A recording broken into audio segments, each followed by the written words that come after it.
अत्यंत आवश्यकता है और वो असमर्थ है, वहां हम सहायक। जैसे भूखी गौएं हैं, उनकी व्यवस्था नहीं, उनकी व्यवस्था कर दो। दान का सही तात्पर्य है अत्यंत आवश्यकता की पूर्ति। और दान का पात्र अर्थ का केवल विचार करने की जरूरत है। भूखे को अन्न देने में विचार करने की जरूरत नहीं। कुत्ता भी भूखा हो तो उसको भोजन करा दो, साधु भूखा हो उसको भोजन करा दो, उसमें पात्रता की जरूरत नहीं है। पात्रता रुपया देने में है। हम रुपया देते हैं शराब पिएगा, ये व्यभिचार करेगा कि गंदा आचरण करेगा। रुपया में थोड़ा होश में दान करने की जरूरत है। अन्न, वस्त्र, औषधि, जल, इनको तो जहाँ यथा योग्य अवसर मिले पवा दो, उसमें दे। क्योंकि वो लेकिन रुपया में वो कुमार्गामी प्रवृत्तियों में रुपया खर्चा होगा तो आपको भी नरक जाना पड़ेगा। इसलिए उसमें फिर पात्र देखते हैं कि हमारे रुपये का यहाँ सदुपयोग होगा कि दुरुपयोग। अगर लग रहा है सांगोपांग सदुपयोग होगा तो फिर कर देना चाहिए। जैसे कानपुर की एक बूढ़ी माई धनाढ्य थी, तो नारदानंद सरस्वती जी के पास नैमिषारण्य में गई और 1 रुपया निकाला और सामने रखा, कहा प्रभु मैं गरीब आदमी हूँ, सोचती हूँ कि 1 रुपया संत सेवा में लग जाए तो क्या संत सेवा में लग सकता है? उनका हाँ माई।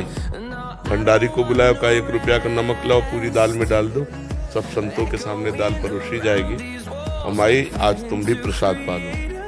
फिर उसने करोड़ों की संपत्ति स्वामी जी के नाम कर दी। जो 1 रुपये का सदुपयोग कर सकता है वो करोड़ों का सदुपयोग कर सकता है। तो रुपया थोड़ा देख समझ के ध्यान देने की बात है। अन्य वस्तुएं अवसर पर, आवश्यकता पर हमें दे देनी चाहिए, उसमें विचार करने की जरूरत नहीं।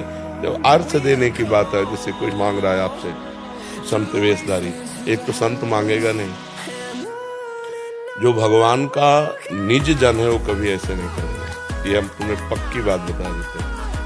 जो कहावे मुआर दासा, करे तुच्छ नरन के आशा, तो कहो कहाँ रहा विश्वासा। भगवान का दास कहलाकर मरण धर्मा शरीरधारियों के सामने हाथ पसारे तो भगवान का दास है क्या? अरे भगवान की दासी है लक्ष्मी जी, और लक्ष्मी पति के हम दास हैं कि हमें जो आवश्यकता होगी प्रभु देंगे, तुमसे क्या मांगने की जरूरत है। तो भगवान का भक्त या कोई संत या सन्यासी है, मुझे तो नहीं लगता जो असलियत में सतमार्ग में चलता है। उसका लक्ष्य तो भगवान है, तत्व ज्ञान है। वो रुपया के लिए, न औषधि के लिए, न यात्रा के लिए पैसा मांगेगा नहीं।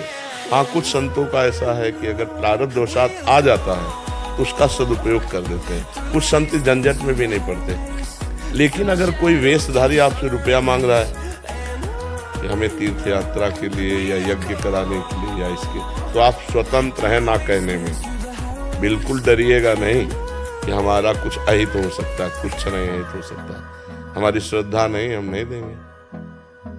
बिल्कुल साफ रहना चाहिए इसमें। महाराज पानी पीना हो पानी पी लो, भोजन करना हो भोजन पा लो, इसके आगे हमारी श्रद्धा नहीं है। अगर आपकी श्रद्धा दिखाई दे रही कि वास्तविक यज्ञ होने जा रही, आपको पता है उनका परिचय, तो जो बने तन मन धन सहयोग कर देना चाहिए।